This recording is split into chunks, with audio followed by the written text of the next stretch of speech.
Okay, good afternoon and welcome everyone to the Digital Toolkit 2021, the only place to get the best advice, tips and tools to help you grow your business online. Today's session is hiring your first employee, and this session is led by Liam Fay from Lads Social. So we're very privileged to have him with us today. He is quite busy normally, so he's going to share his experience and advice with us on hiring your first employee.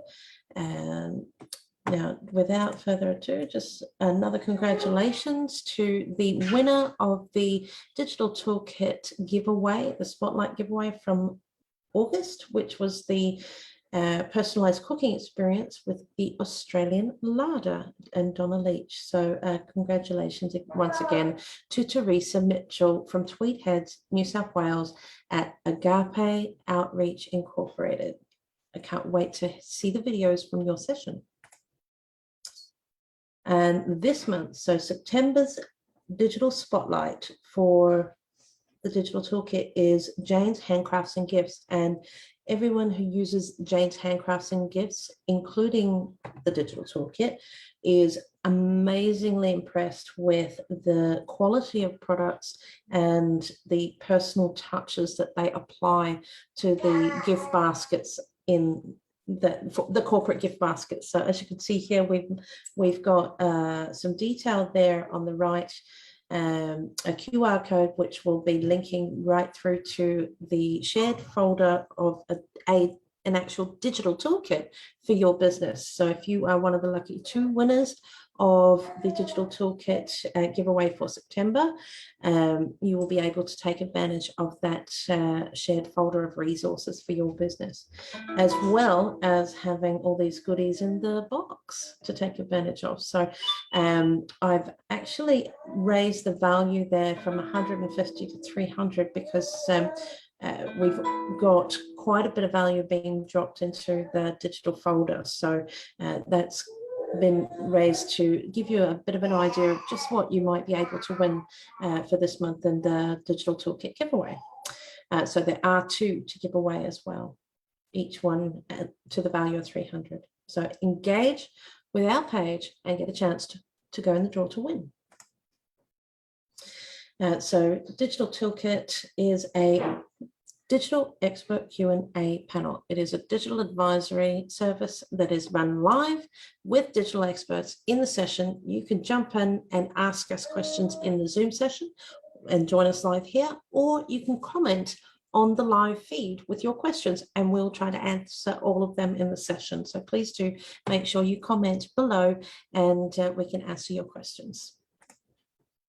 On the session today, we have myself, Katrina Paranik from Ranking Australia. We have Liam Fay from Lads Social. We have David Letizia from Your Business Optimized. We have Jamin Andrews from Kinetics. We have Tyson Jennings from Yodel and Crystal Diverti from Crystal Clear Solutions and Kay Ridge from Dash Social.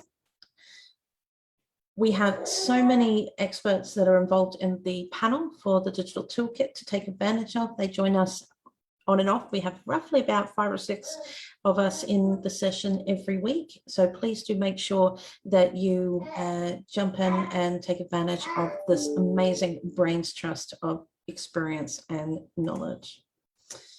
Just a heads up for next week, Crystal Diverti from Crystal Clear Solutions will be leading us in SOPs and your business safety operating procedures. So very interested to know a bit more about that and how we can keep our systems in place and also keep our employees safe as well.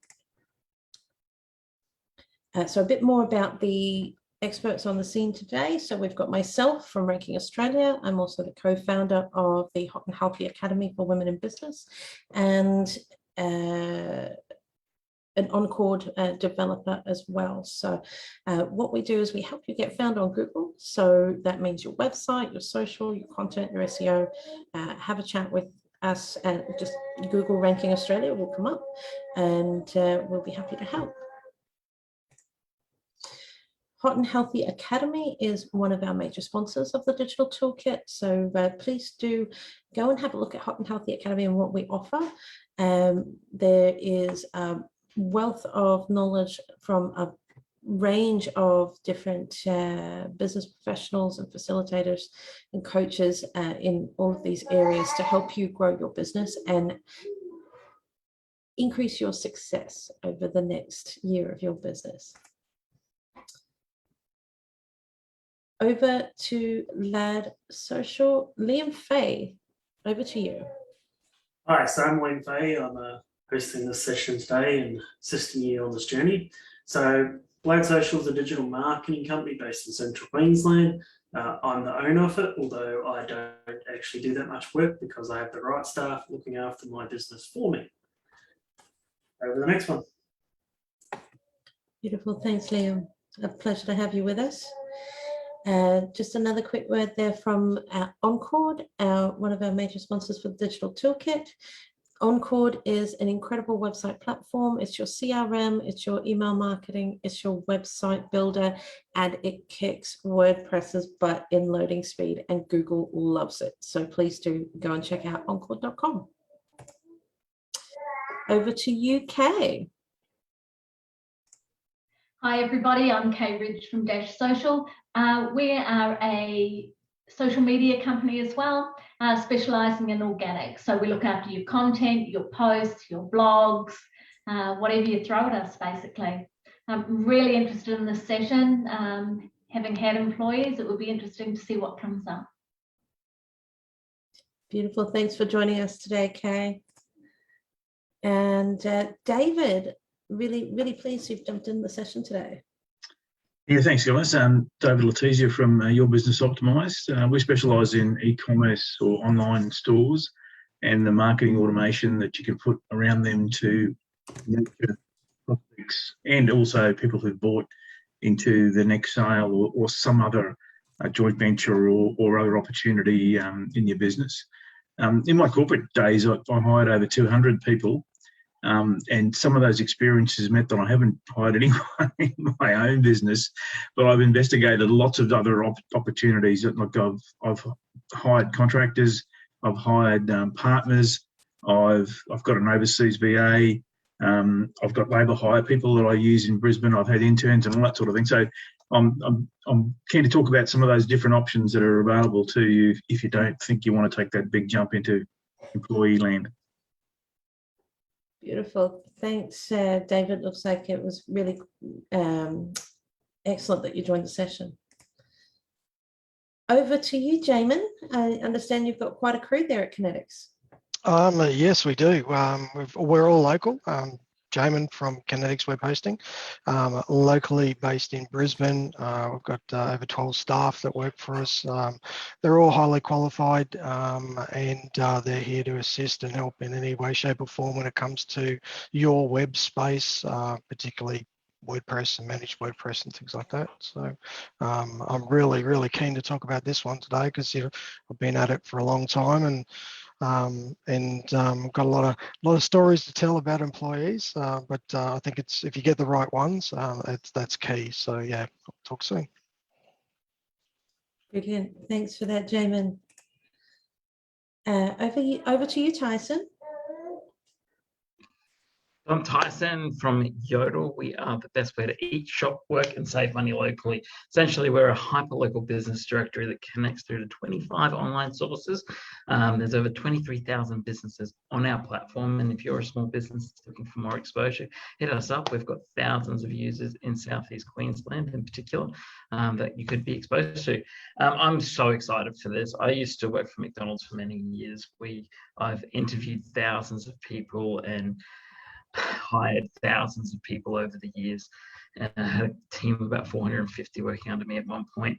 And so I've got a lot of horror stories and a lot of good things to say about hiring people. With Yodel, we have 8 employees at different stages of employment from full-time through to casual. And yeah, I'm really excited for today. Oops. Forgot to press the record button. Never mind. All good. Thank you so much for joining us, Tyson. We're Working at Macca's, wow, yes, that would have been fun. Over to you, Crystal. Thanks for taking time out to join us today.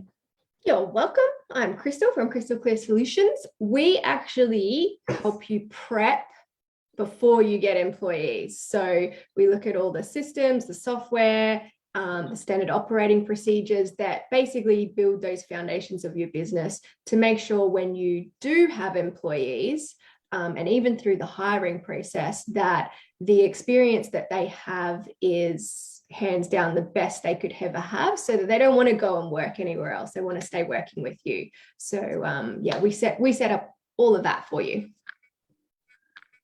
Brilliant. Good to know, Crystal. So everyone, Crystal Clear Solutions. She provides solutions before you hire. Excellent.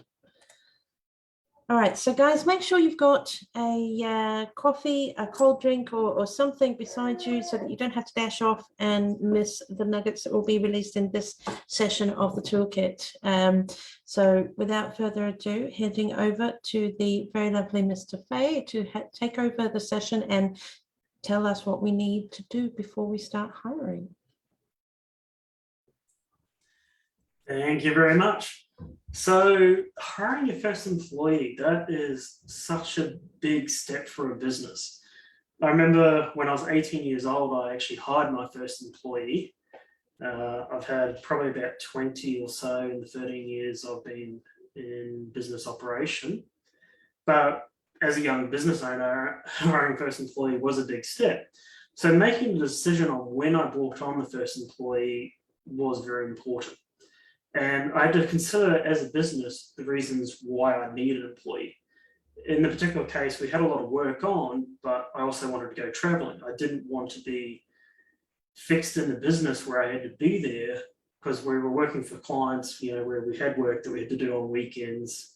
We had work we had to do during the week, and I couldn't be there all the time. So hiring an employee was a natural step to give me more free time to actually live life. And a lot of business owners get stuck in the situation where they work 80 hours a week. They're doing all the work and they can't actually grow their business because they don't have the time to work on the business because they're so busy working in the business. So I find when you start to get that situation where you're doing more work than is needed, it's time to bring someone on, to take some of those simple tasks away from you, to start training up and learning your business. Which way you go, whether you hire them as casual, contract, you find an intern, part-time, full-time, really depends on where you're at with your business journey. So let's ask around the room here. And Jamin, you have had so many employees, you got so many employees.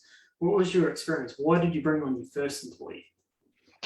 I think it was just I sort of evolved out of working with a large team previous to Kinetics. And then when we started Kinetics, I decided to create, quality, and I needed people. I couldn't do it all myself. I already knew that. I identified that early. So I needed other people there to hit the ground running. So it was a decision that was really, really simple. Fortunately, I did have some financial ability to do that, when most businesses don't. They're sort of, you hit the ground running, working, slaving your guts out, as it were, until you get to that point when you do need an employee. So yeah, we really just established early that we needed people to differentiate ourselves in the marketplace, quality of service sort of thing. And that was really the trigger point for us, or for me. And I suppose when you bring on an employee as well, unless you bring on someone to train and to learn under you, you're really looking for skills that complement your business and expertise that you can bring in to help grow your business to that next level. So when you need to hire someone, there's definitely options you can take before investing in staff members. So let's go to David. What options are there that you can do before investing in getting staff? Yeah, thanks, Liam.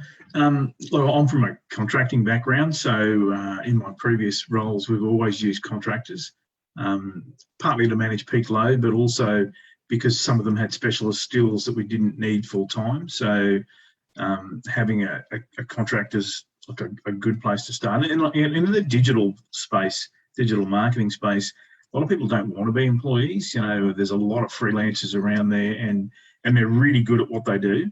And we found that certainly when I was starting out, there were things I didn't want to do. Like I didn't want to do SEO, and I didn't want to do some of those little fringe things.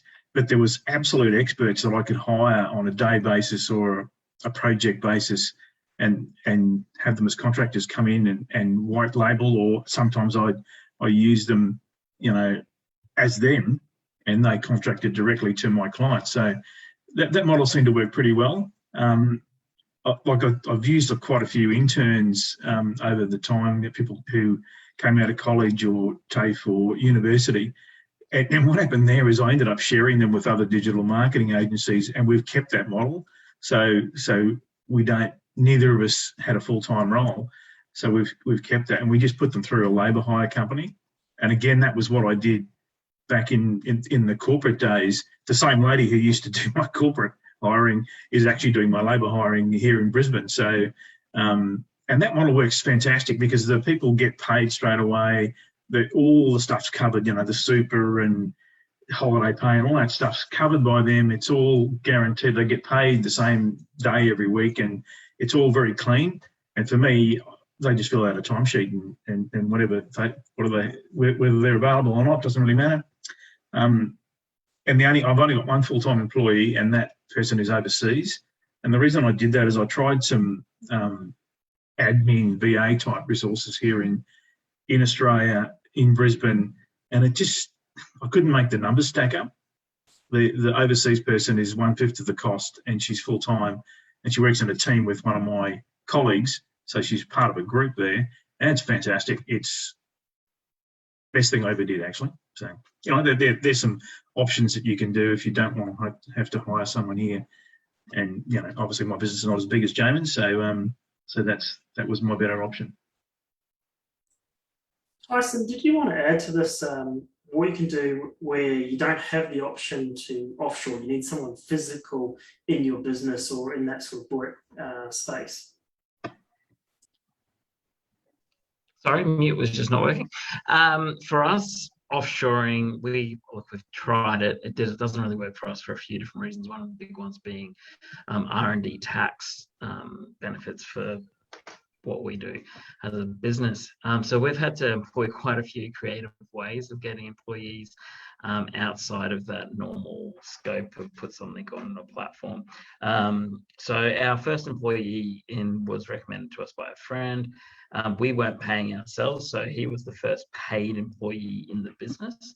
And he had the complementary skills, so that was through a friend. We've also engaged with disability employment providers, where you can get subsidized wages for guys who typically can't get employment. So anybody who knows me, knows my LinkedIn or Facebook is covered in videos of me going, "Hey guys, Tyson here from Yodel."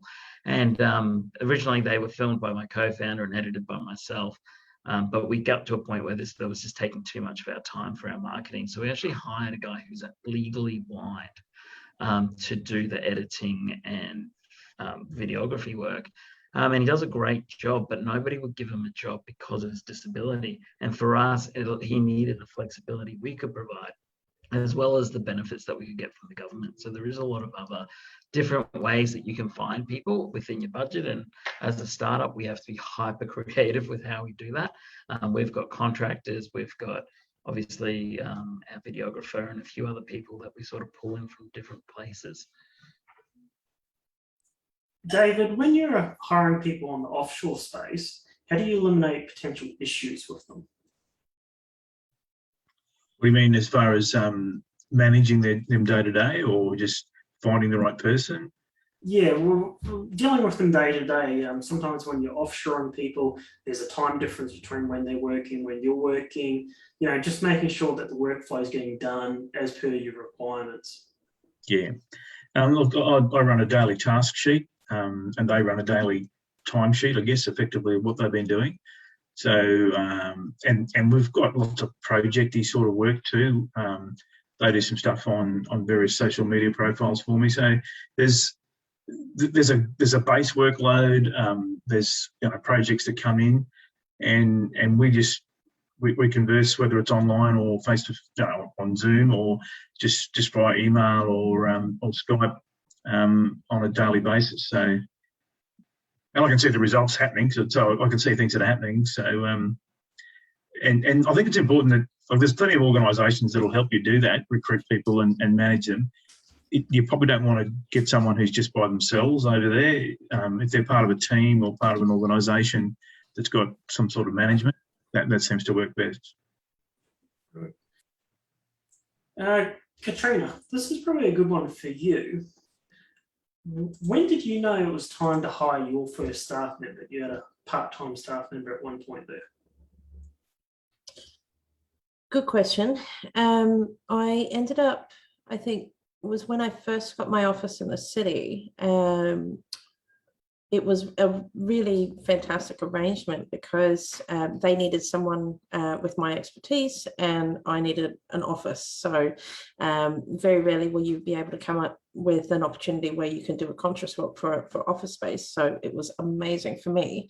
Not only that, I needed to get someone to help with the oncoming inquiries and do and have some familiarity with their work as well. So it was really good because I was able to utilize one of their admin girls to come in and support some of the work that I did, but she had that inside knowledge of the client as well, what they needed. So it just seemed to work really well. So I guess because of her existing knowledge of one of my clients, that was the tipping point, and it was a no-brainer to give her some extra hours for work because she was only a part-timer there with them, and it just meant that she had an extra day or two in the office, and meant she was there. She was working every day of the week and supplementing my work as well as her finishing up her work week as well. So it was good.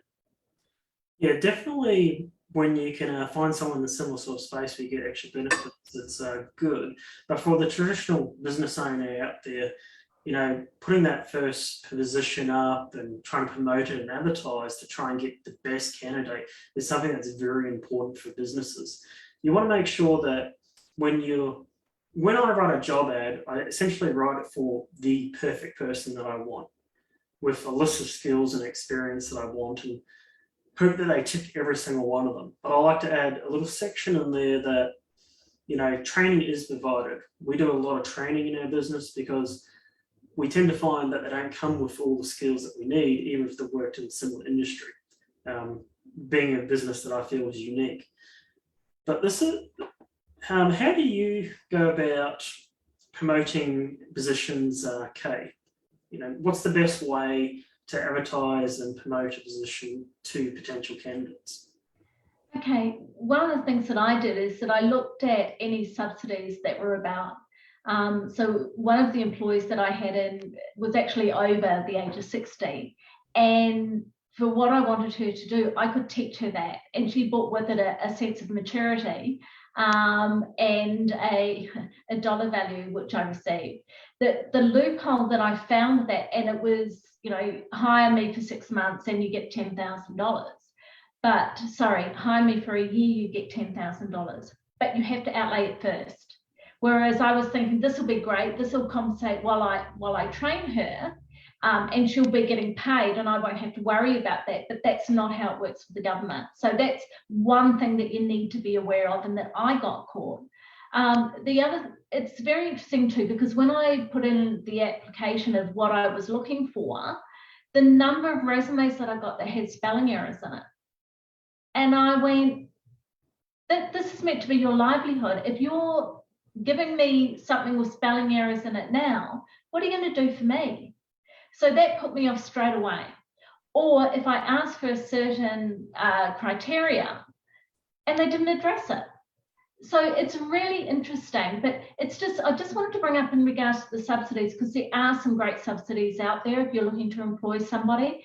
Just be aware that you have to cash up first. Crystal, do you want to add to this about what's the best ways, what's the best channels to promote to people to try and get a good pool of candidates to apply for a job? I think the first thing to bring up is that we can teach skills. That's the whole point of going to university, going to TAFE, doing courses.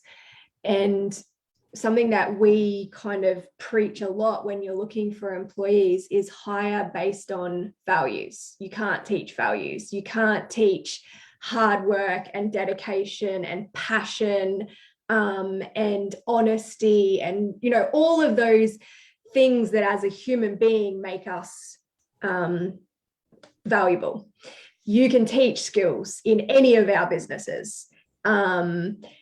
So a lot of the times when we put ads out there for employees, it's actually from a value base to make sure that the person we're connecting with first and foremost is connected to our business and what we're about. And so with that being said, one program that I see work a lot in a lot of our clients' businesses is actually referrals. So instead of putting job ads out on Seek or Job Ad or, you know, all these millions of platforms and getting complete cold strangers, you know, going to your business network, going to the page, you know, the Facebook pages that you're in and promoting, hey, I've got this role. Does anyone know someone? Or like what David was saying, you know, you might have an employee that's only at 50% capacity and they actually want full-time work and you can almost job share between companies. So we really push for referral programs when hiring staff. I can see everybody going, yes. I mean, you know that anyone who's related with the person that you've already got in your business is going to be a good quality person because quality attracts quality. So that's probably my 2 cents. Just wondering if I can add something on the end of that there. You mentioned something that was really valuable, not only for business owners, but also for, you know, their potential staff as well, who are, you know, maybe working 2 days a week and they want more, but they love their current job and they don't want to go and find a new job if they need to supplement their income. So job sharing, is that what the phrase you used? That was brilliant. And I think it's something that not a lot of people, I guess, might know about.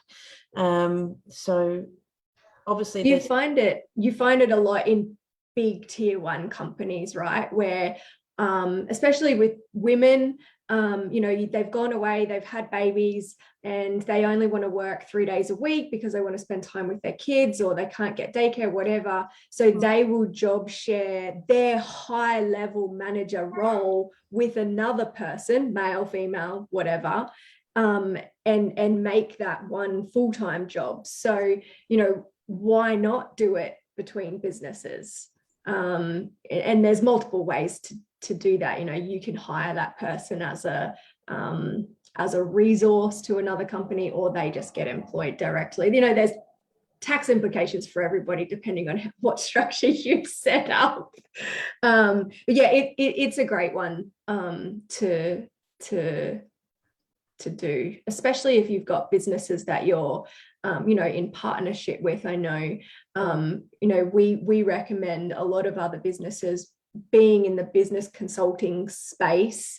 You know, we're not experts at building websites, we're not experts at marketing, we're not experts at whatever. So we have those partnerships with those businesses. So, you know, why not share resources that may be able to switch skill sets across different sectors?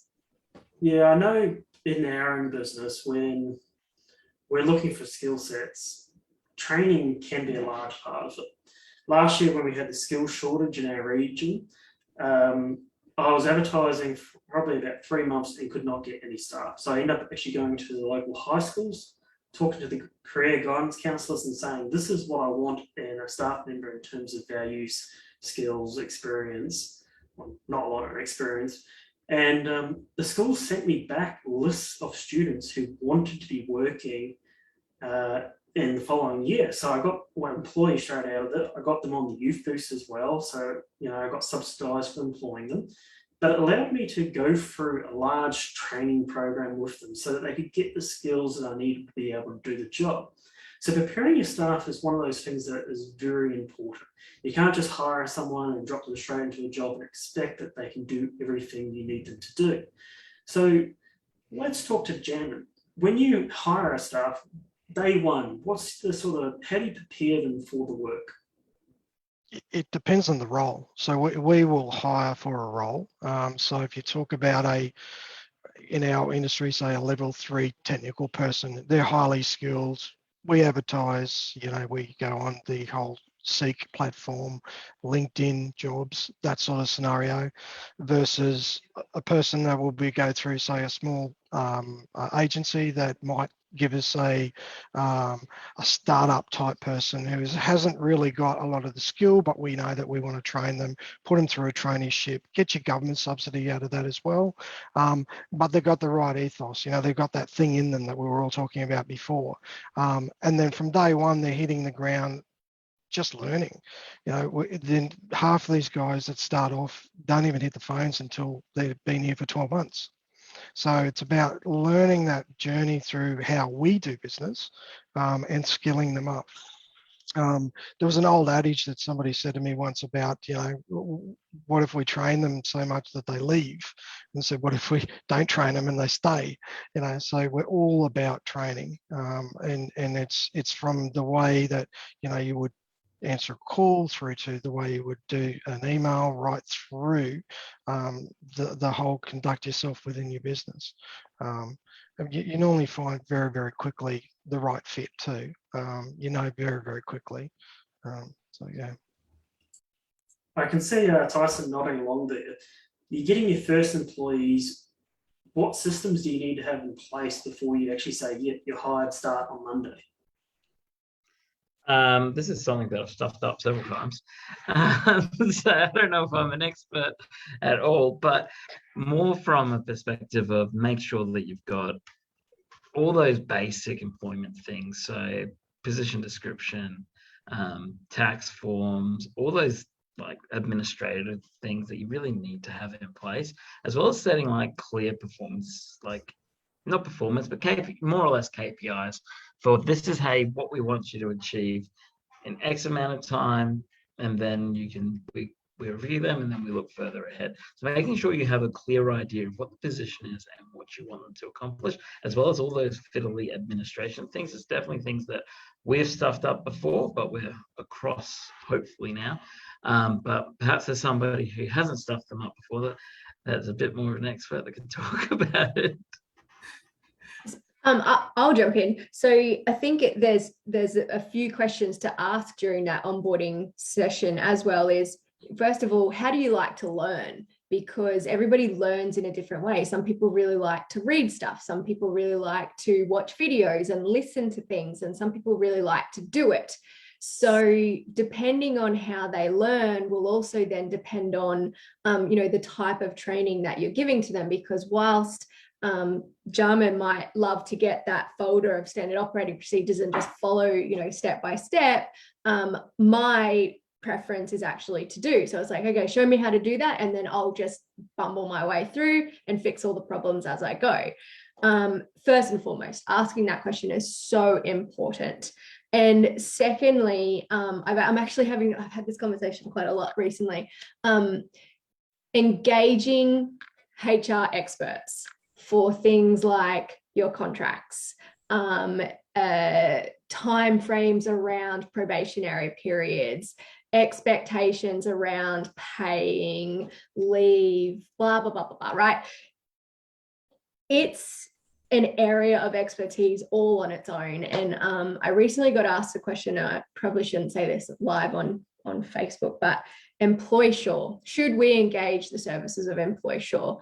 Now, they're a massive Australian organisation who, they're HR experts. They're expensive, and you don't get that one-on-one with the same person every single time. So if you're going to pay that much money, why not actually find a HR lawyer that you can build a relationship with, and then you either pay them on a subscription base or you just pay them as you need them. At least you know that you're then getting that tailored information for your business whilst also building a really great, valuable relationship. And those sorts of things will also set your business up for success, so that if you make certain mistakes, you know that your business is covered, but also that your staff are covered as well. Because, the last thing we want is a human being to get to the point where they're so disgruntled that they then start sprouting bad things about us on social media, which we all know is really bad for our business, no matter where it comes from. So I generally recommend that at the very least, every business should make the phone call through to Fair Work, just so you have an understanding of what award, pay rates, and it's the basic sort of first steps towards HR. There's definitely implications there when an employee leaves, but there's also, as Tyson mentioned, tax things that you have to consider. Generally, if you're looking for your first employees, you should have had a conversation with some sort of person in HR in that space. Definitely should be talking to your accountant around the situation. Can I afford this? And if you're onshore or offshore, you got to realize that there's tax concerns, issues, things that you have to pay. Katrina, did you want to go into a little bit of detail around the tax implications, especially around offshore? Oh, offshore, I couldn't really say much about, unfortunately, because I don't hire anyone offshore. So, but as far as tax implications for your business, I mean, you have your wages that you'll set, obviously using award wages, but when you're, as far as an employee goes, you've got whether they're a contractor or an employee, your employee pays their own tax. Otherwise, they supply you with an ABN and you just pay their wage and they can take care of their own tax. This is an option for employers. You don't have to pay the tax. You can pay them as an ABN, but I'm pretty sure that it doesn't matter whether they are paid by ABN or TFN, they're still an employee. The differentiation is that if you are the only employer, is if they are a contractor or are they an employee? Well, that's it. So it comes down to, if you are the sole employer of this person and they don't contract for anyone else, then they're your employee. Correct. And so you're liable for PAYG, which is important. You're liable for workers' compensation. So you need to register for that with any employees. So when I started out with my first employee, I was like, oh crap, I have to do what? Okay, interesting. And then you've obviously got your insurances that you need to adjust as well. But all in all, I think, deciding whether to take an employee on, whether you're ready, I think it comes down to, can you do this without them? And is it possible that you can share this person? Yeah. Flexible work arrangements is one of those things that we're actually very passionate about in Lab Social. It's very often they'll get one of my staff members go, can I go part-time? Can I go full-time? Can I have RDOs? Those sort of things. Workers, especially when you start dealing with a younger generation, they're looking for more flexible work arrangements. Can I work longer hours? Can I work shorter hours? So these are things that you have to consider in the business, because it could change the way that you pay them, change the rates that you pay them as well. So your pay rates, your super, and your pay as you go, your tax that you've got to pay, are all things that you have to consider, along with things like work cover. There's a lot more to employing someone than just finding the right person and giving them dollars. Especially in the trade space, when you start going, are you a contractor or employee? They use their own tools, you pay them from their ABN, but are they an employee? this is where having the right HR advice definitely comes in handy. So there's definitely lots of implications for your business with employing someone and making sure that they have the right support they need to assist in the daily operation of your business. Crystal, how should a business approach this? Sorry, how should they approach what? Making sure that the business has the employee has the right support to be able to assist the business. Support. So two ways. One that I've seen work really well is that you put a buddy program in place so that not only does your new employee have their manager that they can go to, they also have someone else within the business that may be the same level as them or maybe not have anything to do with them at all, but it's someone that they can go to and ask all those random questions that, maybe their manager's too busy to ask. They may not know where to find stuff and do all the, what I call the fluffy stuff in business. How are you going? How was your day? Did you have any challenges? So putting a buddy program in place is a really great, effective way to support your new employee to make sure they're effective and valuable within the business quite quickly. And the other way is also making sure that those standard operating procedures are there. So those foundational things on how do they do their job? What are the expectations? How does branding come into that? How am I meant to talk to key stakeholders, clients, suppliers, even my own peers within the business, setting the expectations around communication internally, externally, what systems do they use? Standard operating procedures, massive. Find also that when you have standard operating procedures in place, it greatly reduces, and I'm going to go by 50%, the amount of time that you have to spend training new staff, because all of a sudden your time doesn't need to be spent with them. They have those resources, and then the time that you're spending with them is actually to answer questions or just point them in the right direction rather than how to do something. Liam, can I just jump in? I think we leverage heavily off of government departments from a point of view of Queensland Chamber of Commerce, for example. They've got a whole HR department. So if you pay for being a member, and there's a COVID discount at the moment, so I think that even last year was free. So join the chamber and leverage off these state government guys, because they've got a whole department, they've got these processes, they can basically hand it to you and say, hey, this is the process you should be going through. This is, the government subsidies that you've got available to you. And when they come up, they'll hand them to you. And that's what we use. It doesn't matter what size business you are, the first employee or your 10th employee. They're a great resource. And just even to your local government guys, just go and talk to them. It's about reaching out to the people around you. And then, of course, our great folks here. Just reach out and ask, because everyone's around in business, doing business, and they're here to help.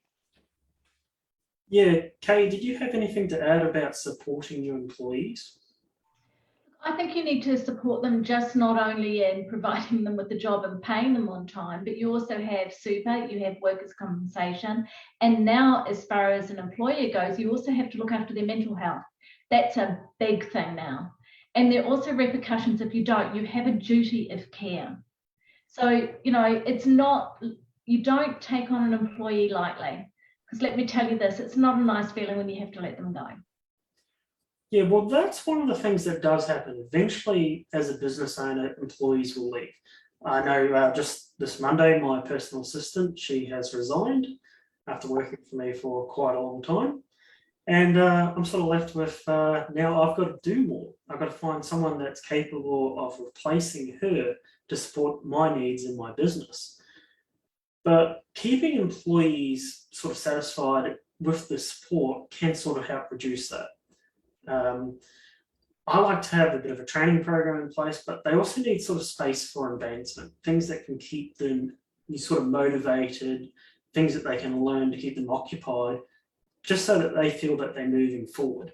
David, do you have sort of any thoughts here towards training and advancement and sort of supporting employees in that space?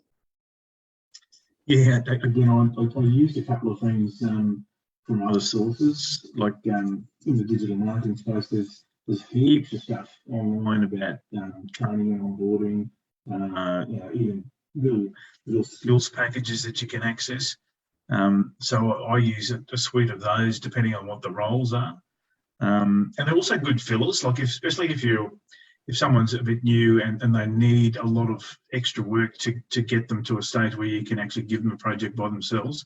If you have some training stuff that they can actually access online and just do in their downtime, it keeps them occupied and engaged. They're learning some stuff that's going to be useful going forward. So I think having a bit of a library that they can access is really important.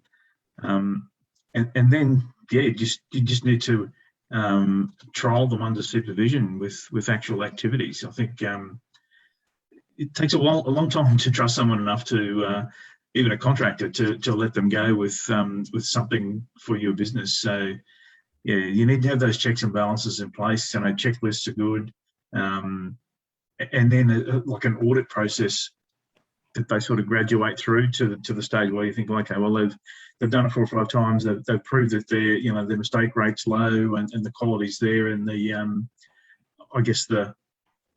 their engagement is there, and then you can let them go, I suppose. So. Tyson, considering sort of your background in the fast food industry, which I know is quite big with training and systems and even opportunity for advancement, how do you keep employees motivated to stay at work? Yeah, it's so as I said before, I worked at McDonald's for 15 years up in top an operations role. And to be honest, training and advancement is how they keep people. Not many people want to stay in that one position. They're looking for that next thing. And McDonald's is a great organization, but the people that are making your food or running those stores aren't paid particularly well. So the view that they kind of have is let's upskill them. Let's give them the tools to have a promotion, go to that next level. McDonald's in itself has its own internal RTO, so registered training organization.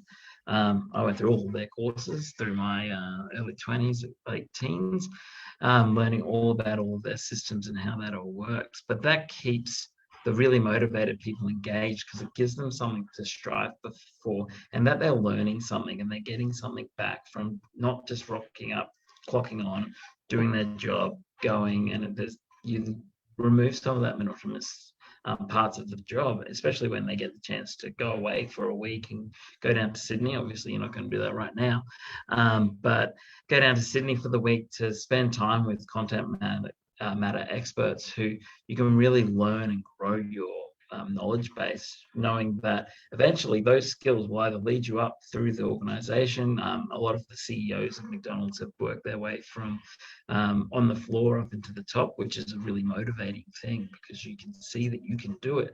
But also once I left the McDonald's system, learning that how highly that training and those systems are regarded in other organizations, people are looking for those kind of skills. So it gives me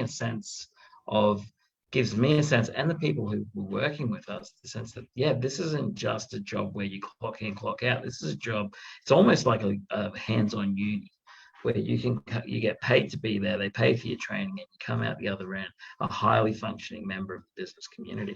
And that having that ability to learn and grow in registered Australian AQF scenario, Australian I can't remember what AQF stands for, but Australian Qualification Framework, there we go.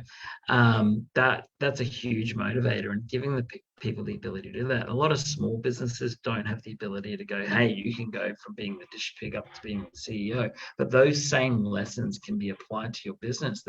We've talked about it a bit here, but you can do government-funded traineeships and apprenticeships and things like that, where you can give back to your staff, and they're not just leaving your workplace as, oh, I worked at this place and did this, I left this place, and like hopefully they don't leave if they're really good, but regardless, they're going to leave that place with a qualification for their future, and that's really important, especially to really young people who are really unsure coming out of school.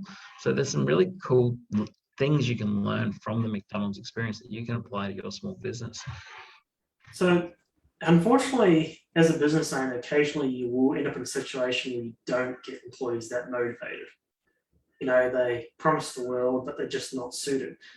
Probationary periods are good, but after your probationary period and they're still not suitable, but they've gone past that point and you've got to get rid of them, you definitely just can't say you're fired. So looking towards you, Crystal, here. No, you cannot. You got to exit an employee. What's the right approach towards it?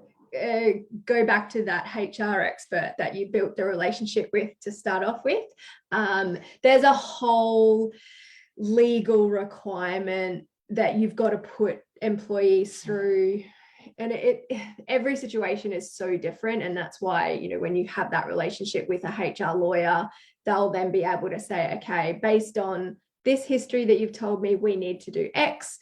Sometimes getting rid of a employee can take up to 6 months to do, because you've got to put them through so many kind of gates to make sure that they don't hit you with a dismissal claim, which at the end of the day is what you want to avoid, because the cost to your business to go through a dismissal claim is way more than if you just had followed the advice that you got first.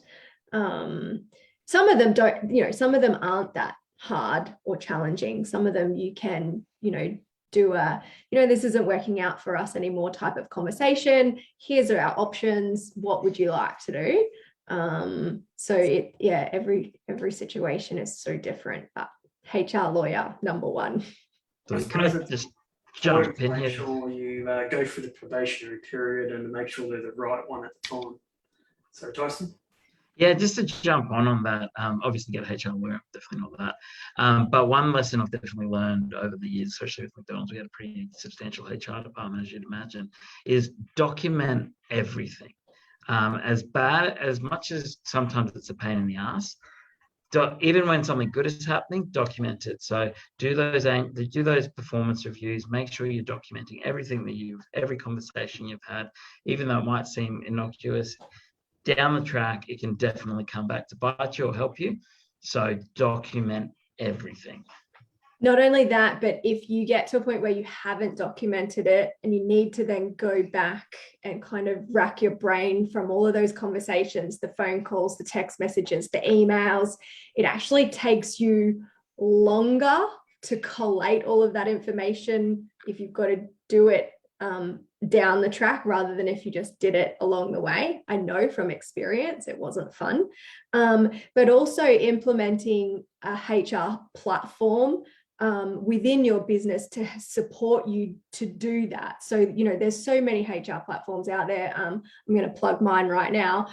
Team Accelerate allows you to have all your employee manuals, your policies, your procedures, your performance management, taking all of those notes of conversations, recording text messages that, you know, WhatsApp, Facebook, the communication is ridiculous this day and age. So Tyson's right, you know, document all of those things, because even when you get through your 6 month, generally your probationary period is a 6 month period, people are really great at faking it till they make it. And then all of a sudden you go, oh, you're actually not that great, and you're out of your 6 month probationary period. So we've definitely gone on a good journey today around employing people. David, do you want to let us know a few of the different resources where you can get additional support and help? Well, I think, you know, I put one of them in the chat thing there. Desbit, Department of Small Business and Industry, Queensland. They have some great resources there, and they're non-judgmental. They'll help you. If, like, I know some people who've gone to Fair Work and potentially not got the right outcome because they were more interested in hitting them with a stick than helping them. Whereas some of these government, especially the Queensland government one, they're pretty good, and there's some really good people in there. And if you're in a bit of trouble or you don't really know, they'll help you. And the one that Jamin mentioned before, the Chamber of Industry Queensland, Chamber of Commerce and Industry Queensland, they have some great resources there, and they'll give you some initial free advice You don't have to be a member to get some advice, but you know, if you're in a bit of trouble, you better pay your money and join up, because they will definitely help you. They're effectively the union for employers. So do yourself a favour and join them if you need some information. Thoughts around that, Jamie?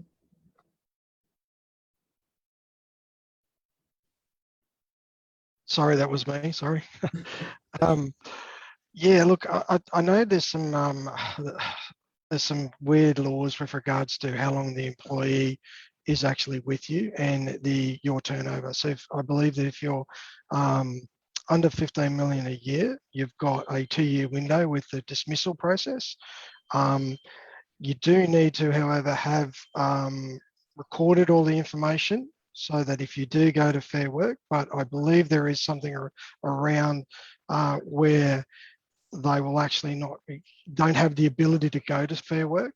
And that was actually the advice from the CCIQ and the State Government Department. And that was recently given to me. So there's a lot of changes that have made in that field. So it's about talking to them. And it changes all the time. Every time you go to a Fair Work thing and have a look at it, it'll scare you white, honestly. And so document, as everyone's saying before, regardless of what the law says, document everything. You know, and lean on these people. So talk to them. I suppose the key takeaway you can get out of today is make sure that your record keeping is accurate. Make sure that you definitely do talk to HR at some point in time before you employ someone, and even after you make the employment.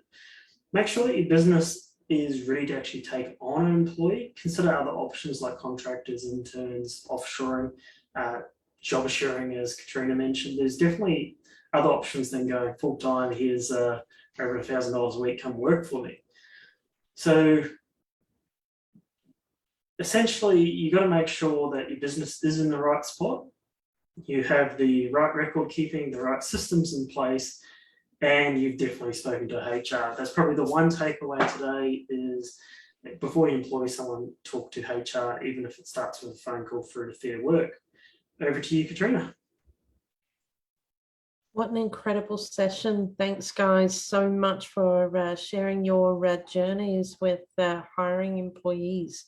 And great point, Liam. Thank you. Check with HR. Just finishing off the session for today, don't forget that next week's session is led by Crystal from Crystal Clear Solutions on SOPs, safety operating procedures. Yes, okay, was just checking. Standard operating procedures. Standard. Safety definitely comes into it. Yes, of course, standard operating procedures. So obviously, you know, keeping you safe and having systems in place. Yes, brilliant. So looking forward to next week's session. Don't forget to engage with our page to go into the draw for the Jane's Handcrafts and Gifts giveaway for the Spotlight in September. We have 2 gift boxes to the value of $300 each to give away at, I think we're doing that live at the Expo. So really looking forward to that.